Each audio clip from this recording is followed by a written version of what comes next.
Sobat Manuk Kicau ingin tahu lebih tentang apa itu mabung atau molting? Itu adalah periode di mana burung merontokkan bulunya. Lalu setelah rontok semua, bulunya akan tumbuh. Ini adalah proses alamiah dari burung dan biasanya terjadi setiap 1 tahun sekali. Tetapi untuk lebih jelasnya, tolong subscribe dulu.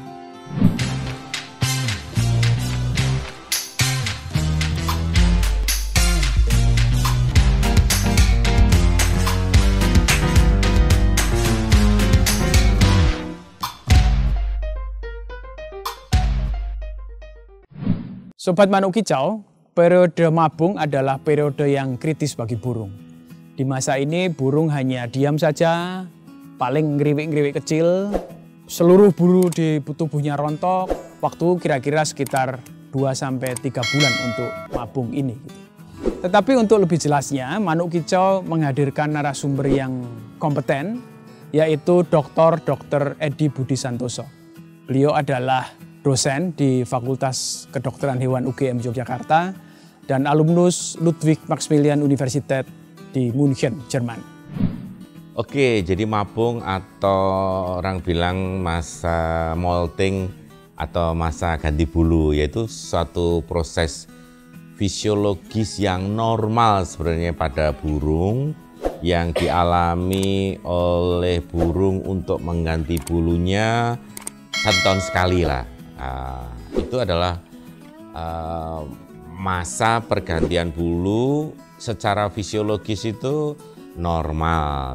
Jadi pada masa ini sebenarnya adalah masa yang untuk burung itu masa yang kritis. Artinya kritis karena metabolismenya dia itu meningkat 30% untuk mengganti bulunya dan untuk membentuk bulunya lagi.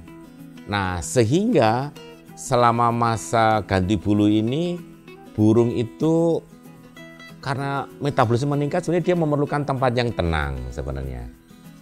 Karena suhunya juga tubuh meningkat, dia juga sebenarnya lebih senang ditaruh di tempat-tempat yang teduh sebenarnya, yang tenang, tersembunyi. Dan karena dia memerlukan banyak kebutuhan zat-zat gizi untuk pembentukan bulunya, jadi harusnya pada masa ganti bulu itu burung ini juga mendapatkan perawatan yang harusnya jauh lebih baik dibandingkan masa normalnya. Jadi kalau masa normalnya itu sudah diberikan misalnya perawatan yang baik, waktu ganti bulu harusnya diberikan gizi yang lebih bagus, terutama asupan protein atau asam amino yang lebih 30% dari kebutuhan normalnya, karena itu diperlukan untuk pembentukan bulunya. Nah, biasanya kalau asupan gizi protein asam aminonya kurang, nanti waktu setelah proses ganti bulunya selesai, kemampuan burung itu jadi menurun. Jadi menjadi misalnya yang paling parah menjadi yang tadinya rajin berkicau jadi tidak berkicau. Atau yang tadinya rajin berkicau cuma kemudian ngeriwek saja.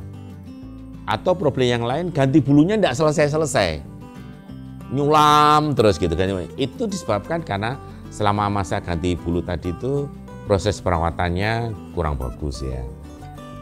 Bisa kurang bagus karena pemberian asupan pakannya dari segi jumlah ataupun kualitasnya berkurang. Plus juga kalau dia tidak ditaruh di tempat yang lebih tenang, lebih sepi kan gitu. Nah, itu juga berpengaruh terhadap proses fisiologis dalam burung. Pada saat mabung, yang pasti dibutuhkan oleh burung adalah nutrisi yang lebih. Paling tidak ada 2 yang dibutuhkan, yaitu protein dan asam amino. Kedua zat ini diperlukan agar tumbuh bulunya itu maksimal. Sehingga setelah mabung nanti, burung tetap maksimal seperti periode sebelumnya. Mari kita saksikan penjelasan lebih detailnya. Sumber yang bagus asam amino di alam untuk proses ganti bulu untuk burung-burung pemakan serangga ya, cecak rowo, murai batu, anis merah, bisa juga pemakan bijian seperti kenari itu yang paling bagus itu sumbernya itu adalah kroto. kroto itu sumber yang bagus. Kalau pemakan buah yang suka makan buah-buahan, ya buah-buahan juga harus diberikan setiap hari. Kalau Cak Rowo itu juga bisa pisang atau pepayanya. Terus kalau dia suka memakan serangga, misalnya jangkrik, itu paling bagus disarankan jangkrik itu sebelum diberikan ke burung. Jangkrik ini dikasih pakannya kalau bisa kecambah. Nah, jadi kecambah itu dimakan oleh jangkriknya, kan gitu. Nah, jangkriknya kemudian ketika diberikan pakan ke murai atau Cak Rowo, itu kualitas pakannya itu bagus untuk burung-burung ini. Jadi ketika masa ganti buru molting, sebaiknya jumlah pakannya itu diberikan lebih banyak dari biasanya. Jadi pakan-pakan yang berkualitas tadi itu. Kalau misalnya kenari, ya juga diberi kroto plus sayuran setiap hari. Karena sayuran entah itu sawi atau selada atau hijauan lain yang disukai oleh kenari itu sungguh-sungguh merupakan sumber vitamin dan juga protein nabati untuk pembentukan bulu. Dan kalau bisa kroto dia mau, kalau misalnya kroto nggak mau ya kuning telur dari puyuh. Itu juga bagus sebagai sumber asam amino untuk burung. Bagaimana? Sudah cukup jelas penjelasan dari Dokter Hewan Edi tadi? Saya harap sudah cukup jelas dan mampu menjawab pertanyaan om-om semua tentang mabung. Di video selanjutnya kita akan membahas tentang aspek-aspek mendasar dalam burung kicau. Jadi jangan lupa subscribe dan terus tonton video-video manuk kicau, terus dukung kami, kasih komentar, kasih pertanyaan bagi manuk kicau.